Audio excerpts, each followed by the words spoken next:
Great day, people. I've just been grooving to this music today. Don't you like it?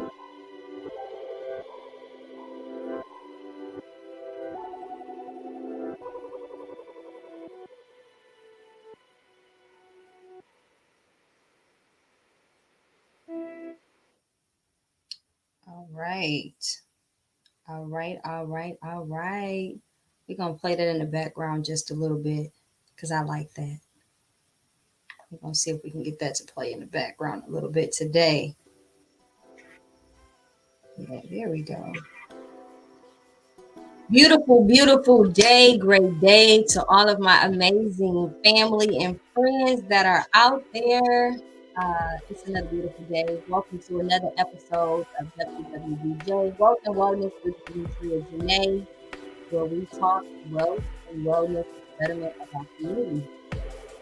Last week we dove into fasting, and I hope you guys were able to take away. I'm just going to turn this down just a little bit.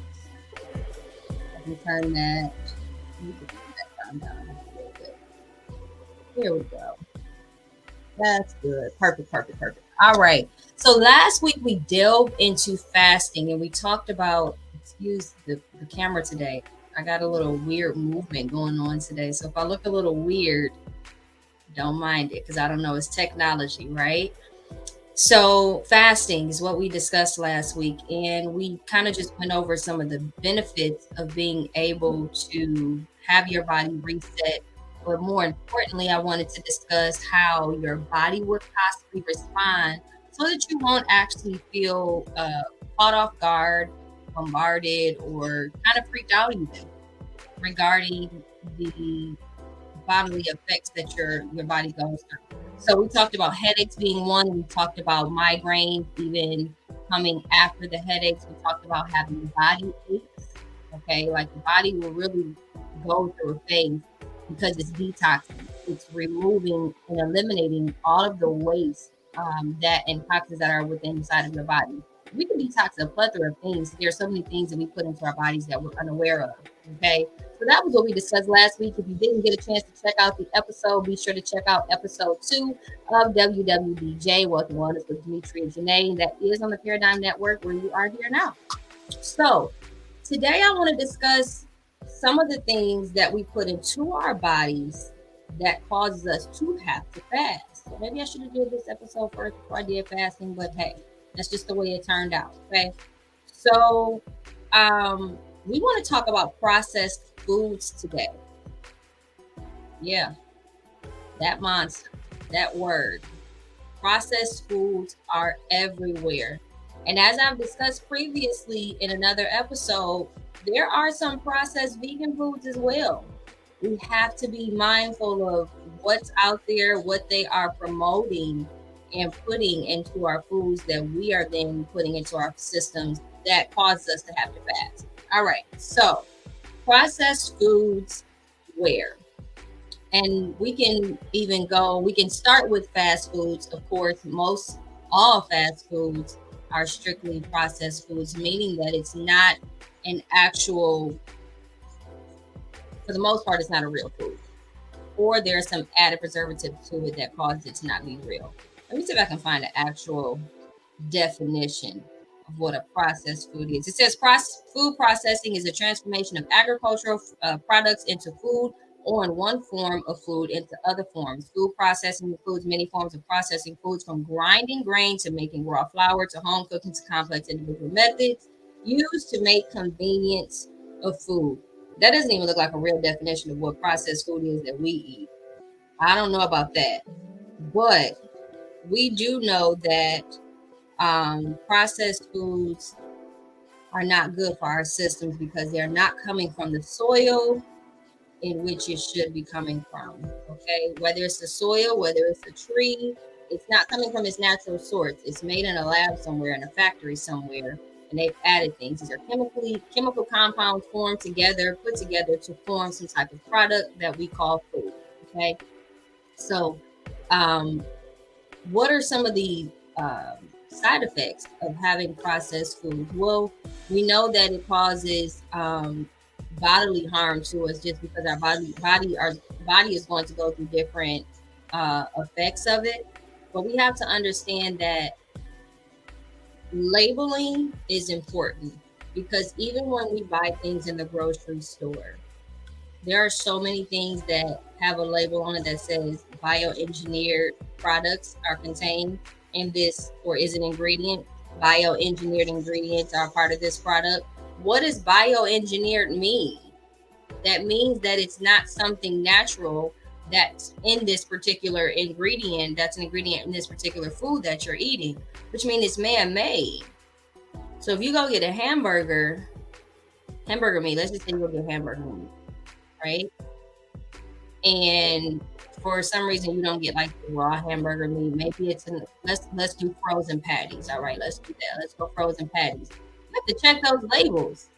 You have to check those labels, because processed foods, processed ingredients are in so many of our foods. I'm gonna use bread for an example. Maybe I'm the only one experiencing this, but bread doesn't mold anymore. Anybody else having that problem? You can have bread sitting on your counter for 2 months and it will not mold. And it probably won't even really be that hard. That was one of the first signs that I knew, oh, they've done something to the bread. They've added some type of ingredient to the bread that now makes the bread last longer than it's supposed to. Bread is not supposed to last 2 months. Bread is not supposed to last a month. Bread is not supposed to last 3 weeks. There's like yeast and eggs and things in bread. I think I don't make bread, but I know it's some dairy products in there that should not be on the counter for 3 weeks or more. So my question is, what are they putting in the bread that's causing it to last as long as it does, where it's like the same thing that whatever McDonald's does? Because McDonald's food doesn't even digest in your system. It just sits there forever. Kind of like corn does. Corn doesn't digest in your system. You will poop out a kernel of corn. So I'm just saying that to say processed foods are everywhere. Processed foods are what is the cause for so many diseases within our body. And if you study, if you do your work, and if you study a little further, you will see how some of these chemicals that are in our foods that are causing it to be processed are actually some of the mainstream diseases that are within that plague our family and for generations. We have to be mindful of those things. One thing I often see a lot that people we all struggle with as a community. Cancer it's rampant, like in every community. Like cancer does not discriminate.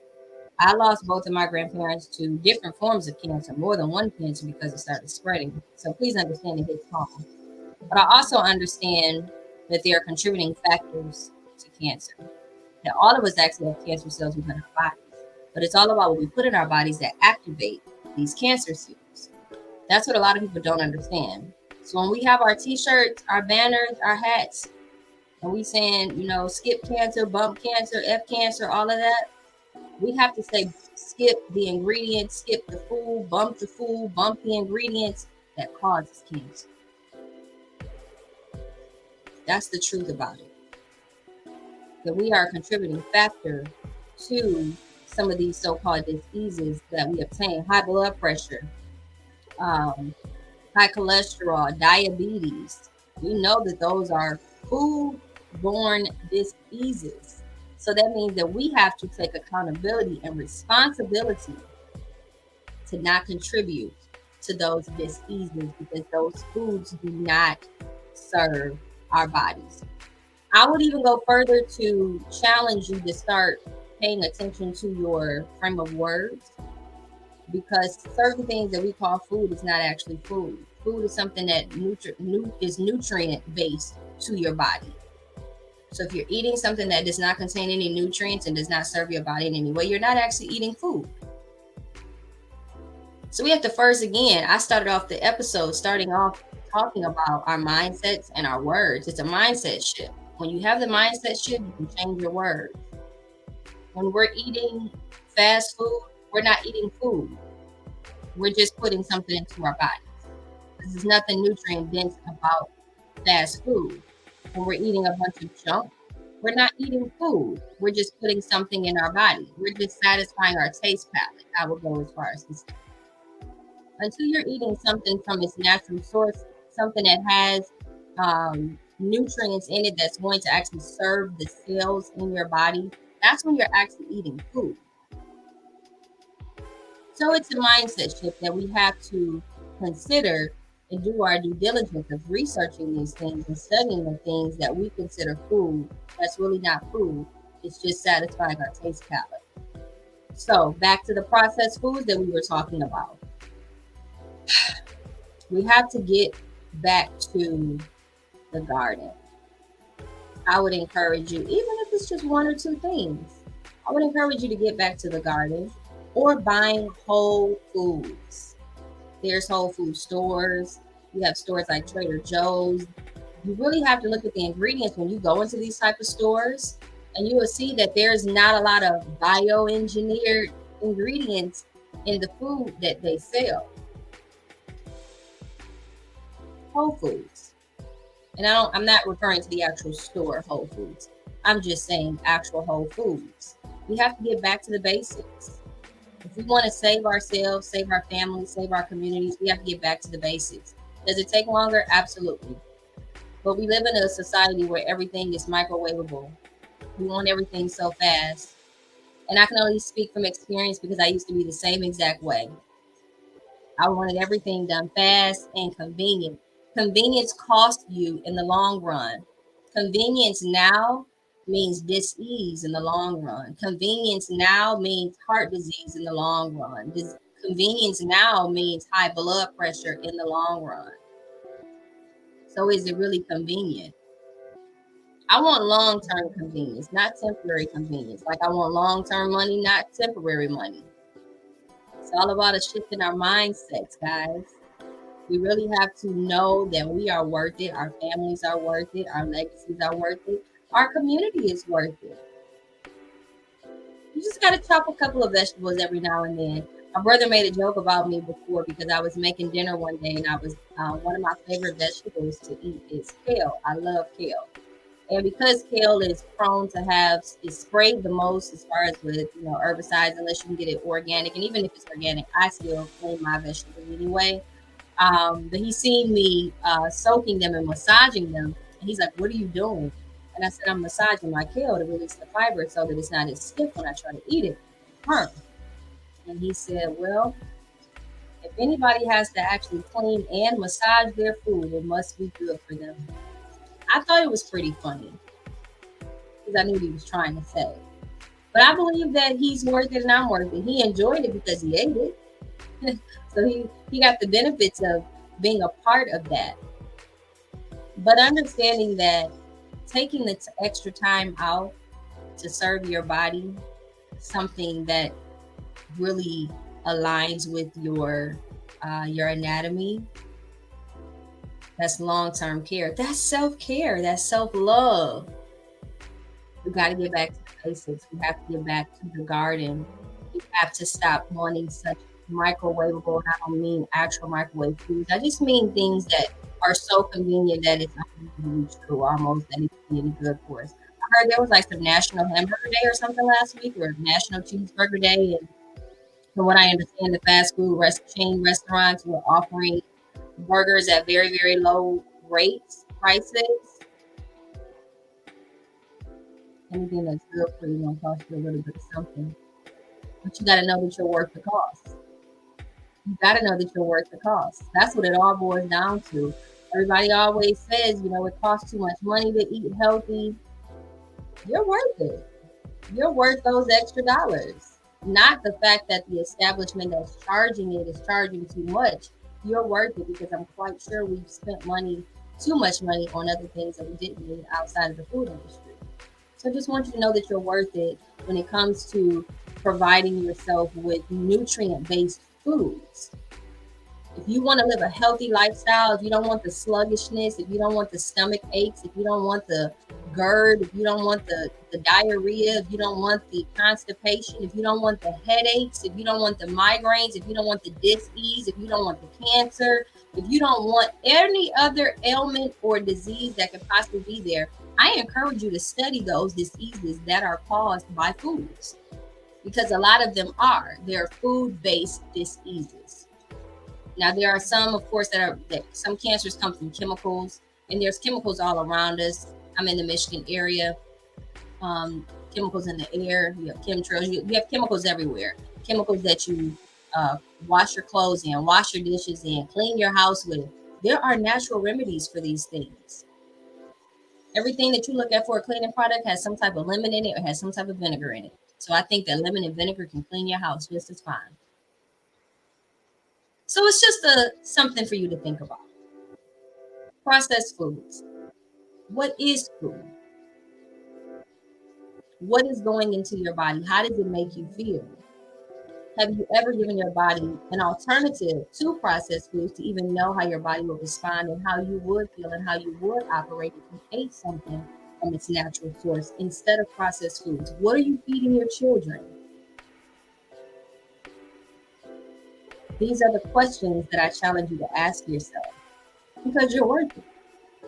Your family's worth it. Your legacy's worth it. So that'll be the health portion, the wellness portion for today. Now, we always have to talk about a little bit of wealth as well. I know I discussed in the first episode that I actually used to do credit. I didn't really go into a lot about it, but I know that that's something that's a day-to-day concern for a lot of people, and it's something that people just deal with on a day-to-day basis. So I want to take a few minutes today to actually discuss credit with you guys. Again, I was in the credit, still do it, not as often, as frequently as I did before, but I was doing credit for 4 years, assisting people with getting credit scores higher, establishing credit, or building credit, because there is a difference. All right. So we're going to talk a little bit about that today. You have people that need to establish credit. So I'm going to start off talking to my people that need to establish credit. What does that mean? Establish credit means you pretty much just don't exist to the credit world. You have no type of credit. There's nothing showing that you've ever had to have the responsibility of taking care of anything. So what do you do with that? These are my clients that are in a sweet spot, because you get a fresh start. Okay. No, it can be a little more daunting to have to repair your credit than it is for you to establish credit. So I'm going to actually give you guys a couple of tips and sites that you can actually utilize to establish and help build your credit score. I'm only specifically talking about my people right now that need to establish. Again, they have no credit, they don't exist in the credit world, or they have you can not have credit but actually have a decent credit score just simply because you don't have a lot of credit. You may have one thing. Maybe you bought a car, or maybe you were renting somewhere or something like that, right? So those type of people have the chance to either, one, piggybacking is when you're an authorized user on someone else's credit card. Now let me talk about that for a second, because I've seen people get on other people get on people's credit card as an authorized user, but they don't know if that person is responsible when they pay their bills on time. That's a red flag. You want to vet these people out that you're actually trying to authorize, that you're trying to get on their card as an authorized user. Why? Because whatever happens to their credit is going to happen to your credit as well. So if they don't pay their bills on time, that negative score is now going to affect you. That hit that they take, you're now going to take that hit as well. And that's not the purpose of being an authorized user on someone's credit card. So if you decide to be on someone's authorized user on someone's credit card, you want to make sure that the card has been established for at least 10 years. I would say a minimum of $10,000 for the credit card max, because that's going to help you with your credit utilization. They'll be able to have more room to use it. They need to have had the card for a minimum of 5 years. Okay, between 5 and 10 years is where you want them to have had the card, and you need to know that they have never missed a payment on that card. That is something you need to be asking. Lastly, something that I learned when I first started trying to establish or build my own credit years ago I did ask someone, a good friend of mine, if I could be an authorized user on their card, and they did so. And I kept checking my credit score, and nothing was ever happening. Well, it turns out not everyone reports to the credit bureau. So you have to be sure that the card that they're putting you on reports to the credit bureaus, because it could be a bank card. Okay. Some bank cards do not report to the credit bureaus. Now, if it's like a Discover card, your Visa, your Master, things like that, then absolutely they're reporting. So you want to find out um, if the person has had the card between 5 and 10 years.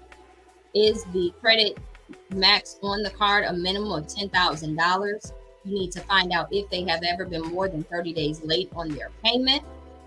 And you need to find out if and who does the credit card report to. It may not report to all three bureaus, so that is something you need to find out. All right. So that's authorized user, also known as piggybacking. It's a great method for people that are trying to establish credit, as well as my people that are trying to repair their credit as well. They can also do that and finding a trustworthy person to get on their credit card and get that same benefit that the other person is getting. What that does is it allows you to open an account on your credit report. It allows you to have on-time reporting, and it shows healthy credit utilization. You want to make sure that that person is not using it more than 30% of that credit utilization, or you will see some up and down effects of your credit score. Because again, your credit score is going to not your credit score, but your credit is going to be a mirror to what that person does with that credit card. All right, so that's piggybacking. That is one way to establish and help build your credit. Another thing that you can do for my people that are trying to build credit, a lot of people pay rent. There are not a lot of homeowners that are usually, if you own a home, then you have some type of credit. So if you're establishing credit, trying to get known to the credit world, you more than likely do not have any type of mortgage that you're paying, and you're probably paying rent somewhere. With that being said, there are third-party companies that you can utilize to report your rent. I've been doing this for years. I've had a plethora of clients that have utilized this tool, and it has helped them with their credit score. It has helped me. I used it for about 4 years at two different locations where I live until I bought my home. And so with that, if you are paying rent at an apartment, if you live with a family member or a friend and you pay rent to them, you can still report this to the credit bureaus and get credit for it. Rent is probably the biggest bill that you have, yet it's the only bill that you're not getting credit for. So why not? Because what's going to happen is if you're more than 30 days late, they're going to sell that to a collection, and then it's going to be in your report. So why not get the betterment of paying your rent on time and getting that reward rather than only getting the punishment if you're more than 30 days late?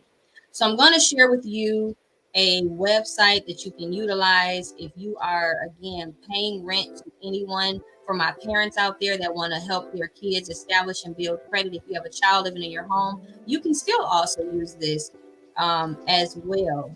And it is, the name of the website is rentalkarma.com. That's RENTAL Karma, KHAR, M as in Marie, A. That's rentalkarma, one word.com. You can utilize that website, and you can actually do back pay, meaning that you can report rent that was paid years ago. So if you've been at your apartment, townhome, wherever you live for the past 4 years, you can report that and then continue reporting every month.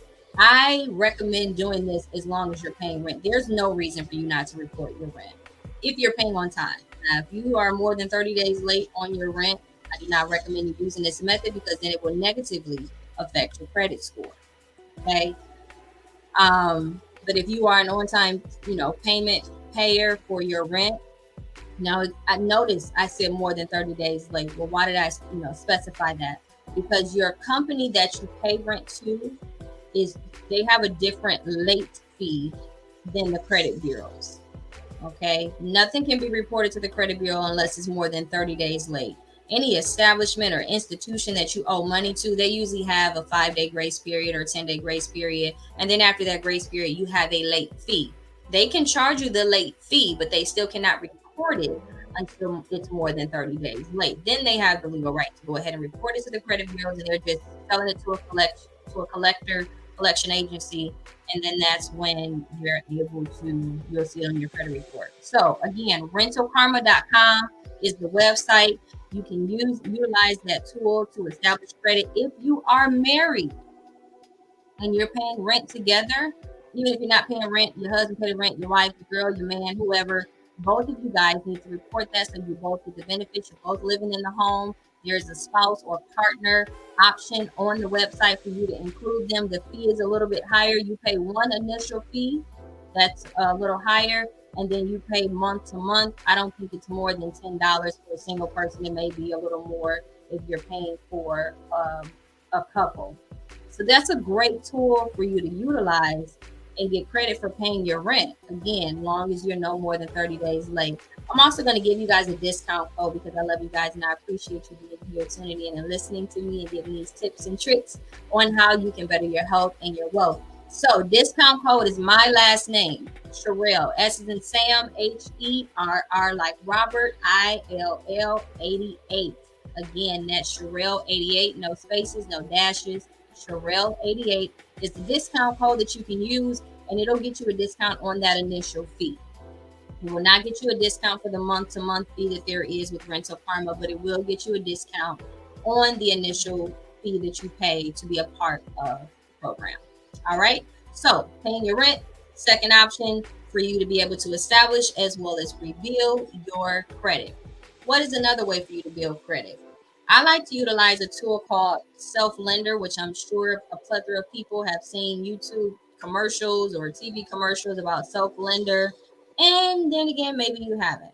Maybe you're like me and you don't watch a lot of TV. But they interrupt my YouTube channel a lot when I'm trying to watch a YouTube video. So I'm going to give you guys a code that you can use for Self-Lender. But first, let me tell you what Self-Lender is.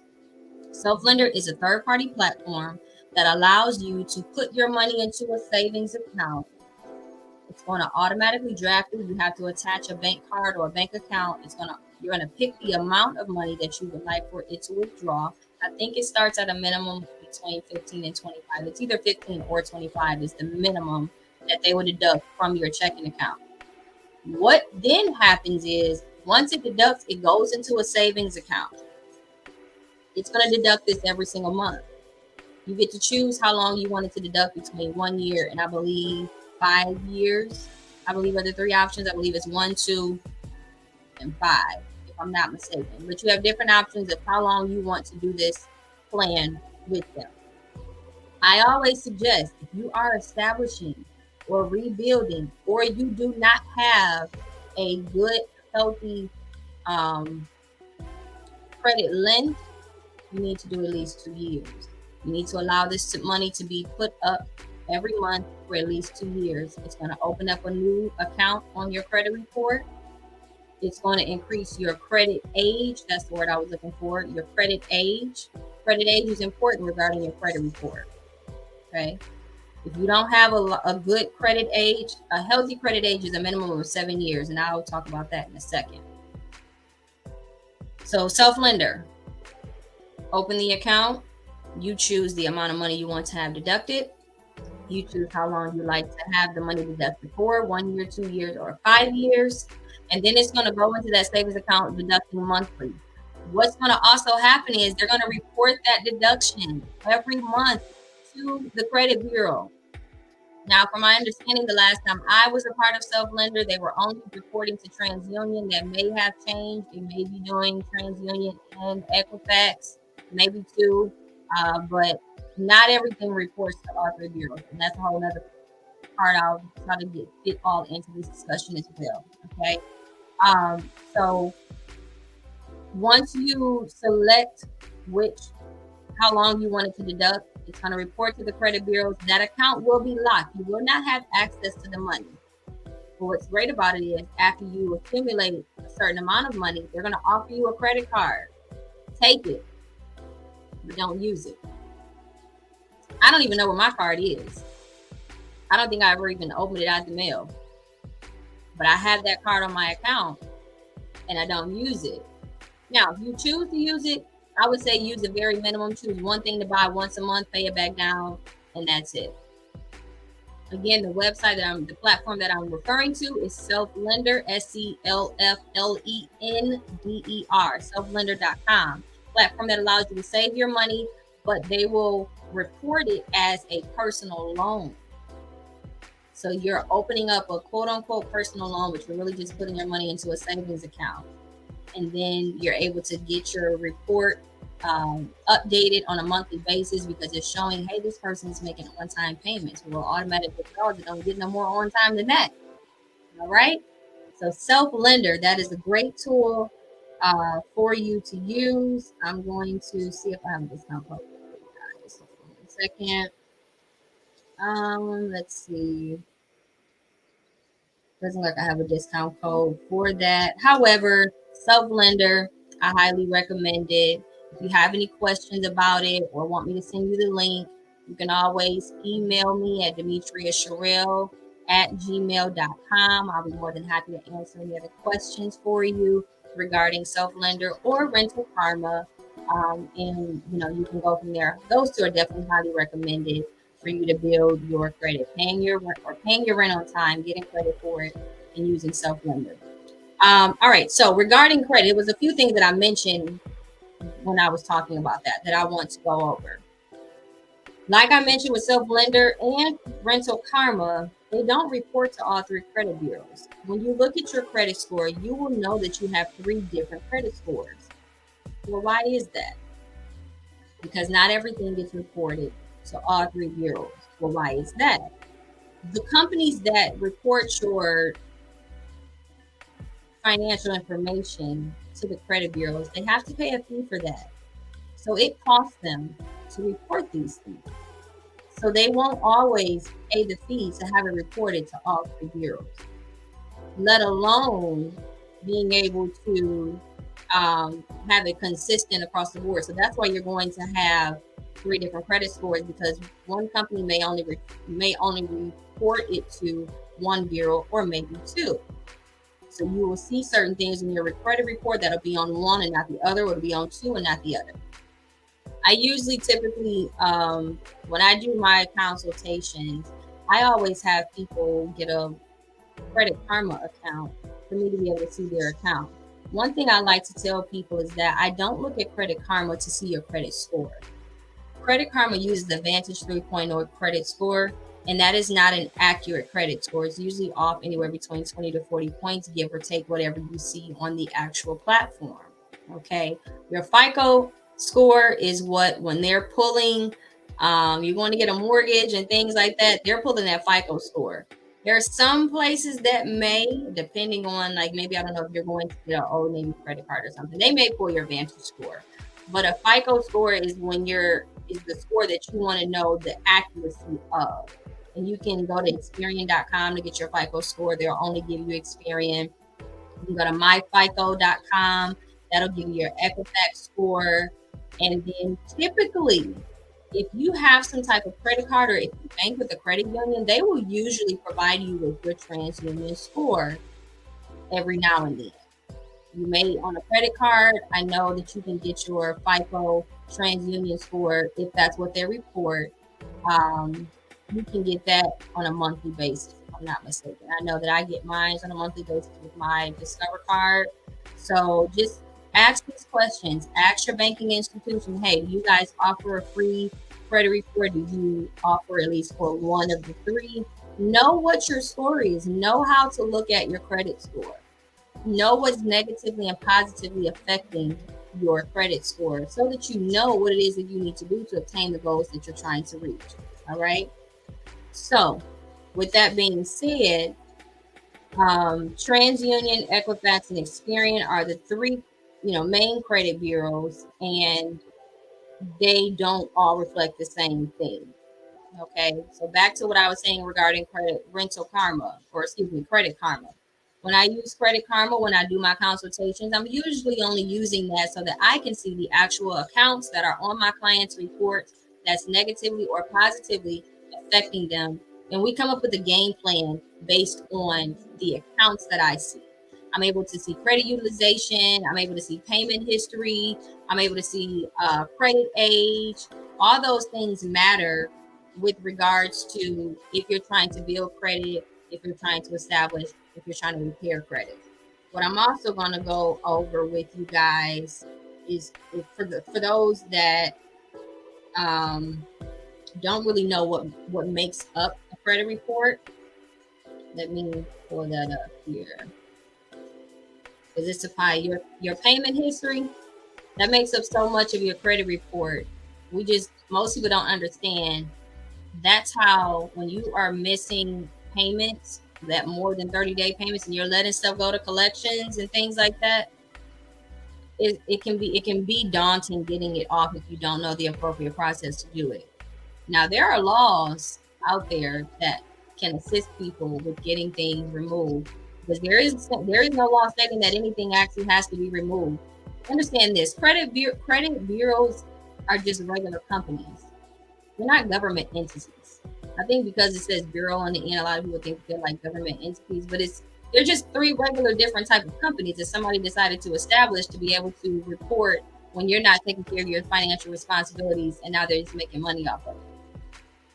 Okay, think of it as T-Mobile, Sprint, and Verizon. Are those three different companies still, or are they like T-Mobile and Sprint the same company? I don't know. At one point, T-Mobile, Sprint, and Verizon were three different companies. And what happens is, just like T-Mobile, Sprint, and Verizon offer the same product, the very same, they all sell cell phones, the same kind of cell phones. Their service is what's different.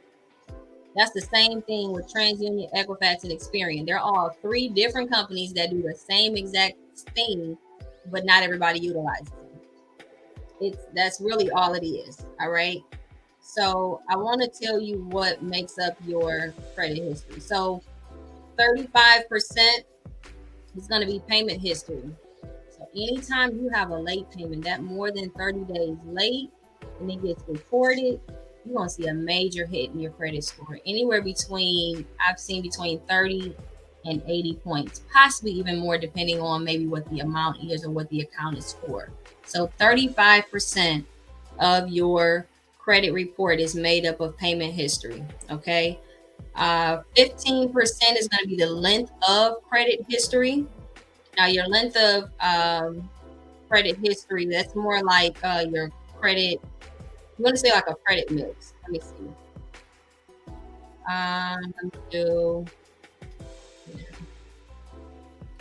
So credit history length. How long have you had these accounts? That's going to be your I guess you can say your credit age is the word I'm looking for. That credit age makes a big difference.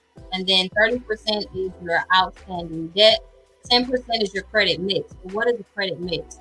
Credit mix means you have revolving credit, and then you have non-revolving credit. That's important. What different types of accounts do you have open? Do you have a mortgage? Do you have a personal loan? Do you have an auto loan? Do you have a mortgage? All the different things that you can possibly have. Do you have a credit card? It's not just one thing. It's not just a credit report full of student loans. At one point when I graduated from college, the only thing I had on my credit report was student loans. My mix was horrible. I had no mix. It just showed that I had student loans that I was not paying. So I had to fix that. So once I got a car and I had an auto loan, once I then got a personal loan, once I then got a credit card, once I then got a mortgage. So now I have this beautiful mix on my credit report showing that, hey, I'm in the financial world and I'm showing responsibility with the things that I'm borrowing from these institutions, and you can give me more credit. That is how the wealthy get wealthy. They don't use their own money. They use the bank's money, when the bank's money, not their own money. The bank's money is your money. So other people are using other people's money. That's called OPM. Okay, you use other people's money to get what you need to get, and then you just pay that back, and you just keep recycling it over and over and over and over and over again. That's how that works. All right. So lastly, you have another 10% of the new credit. Excuse me. Now your credit utilization. Let me actually do that credit utilization, because the credit utilization, that's so important. Credit utilization. Let's see. That's going to be that's part of the debt I was talking about. So with your credit utilization, when you have credit utilization, that's a credit card using over 30% of the credit max amount, will take a negative effect on your score if you don't decide to pay it back down before your saving date. All right. So that is highly important. Knowing how the pie chart works, you can always Google a pie chart for your credit, a credit report to know what part is affecting it, how much is affecting it. Then you can start making goals and plans of how to obtain those goals. I like to use the example when I play Candy Crush. I only play it when I get ready to go to bed. It's my way of getting ready to fall asleep. If I don't know what the goal is at the top, I'm just playing to play. I'm working hard, but working hard at the wrong thing. If I'm supposed to get 86 of those little squares completed, but I'm just making sure that I get all the yellows and the greens and I'm never actually on the side, I'm working hard at the wrong thing. I can't, until I know what the goal is, until I look at the top of my phone and I see what the goal is for this particular level, everything that I do is in vain if I don't know what the goal is. Now, granted, yes, sometimes you may not know what the goal is and you hit the goal. But ultimately, if you want to be successful, you have to have a plan and a goal to obtain. So look at your goal. Know what it is. Do your research. Find out what it is you have to do to obtain the goal that you're trying to reach. And then you create a strategic plan. If you need assistance with that, you know you can always contact me. Again, my email, Demetrea Sherrill, first and last name, at gmail.com. You can always reach me by phone at 313-895-7565. Any questions that you have regarding credit, I will be able to assist you in any way, form, or fashion. And if I don't have the answer, I have no problem going to get it and bringing it back to you. I don't profess to know everything, but what I do know, I share with my community. Because what good is the information for me just to have for myself? I'm trying to help build myself, my family, my legacy, and my community. So I'm here to share the information that I do know.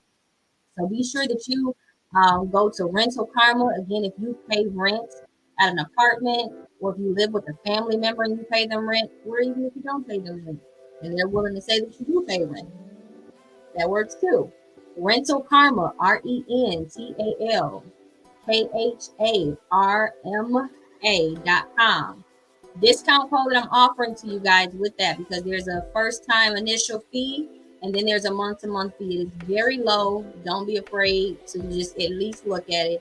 You can afford it every month. Pay this until you decide to get a mortgage. And if you move, you want to continue, call them up, let them know, hey, I moved, transfer my address. Get the credit for the hard work that you're doing. Get the credit for being responsible and paying your bills on time. Because again, if you don't pay your bills on time, we're going to make sure they report that. And then it's going to negatively affect you. So rentalkarma.com is the website. Discount code is my last name, Sherrill88. No space, no dash, but Sherrill88. And that will get you a discount on the initial fee that you pay to be a part of Rental Karma. I also discuss Self Lender. That's SELFLENDER.com. Self Lender is a savings account tool that allows you to put your money to the side, save your money for a certain time frame. You can choose the time frame that you want. You can choose the amount of money that you want to save on a monthly basis. That will help you open up a new account. That will help you increase your credit age, and that will help you increase your on-time payment history, which we have discussed. That is 35% of your credit report. It is a major part of your credit report that will help you build your credit. And also, I did forget to mention with Self Lender, once that time frame is up, the account will unlock automatically, and they'll deposit that money back into the account that they were withdrawing it from. Please also be aware that there is a APR interest rate on that, because you are using a third-party platform, so they're going to get their fee as well. But you will automatically get that money back after your term is up. I had totally forgot about that. My term was coming up when I had my Self Lender, and I just opened my bank account one day. I was like, what is this extra money in here? Self Lender had opened my account. My term was up. They put the money back into my account. So selflender.com, be sure to check it out. Start saving your money. Start being able to have a plan. Do your research and see what the goals are that you want to obtain for yourself and your family. and know that you are capable of doing it. All it takes is some information. I'm here to share what I know. If you have further questions, you know how to reach me. I thank you, thank you, thank you, and thank you 1,000 times more for joining me for another episode of WWBJ, where we talk growth and wellness with Demetrea Janay. I hope you have a great, great week. And until next time, shalom.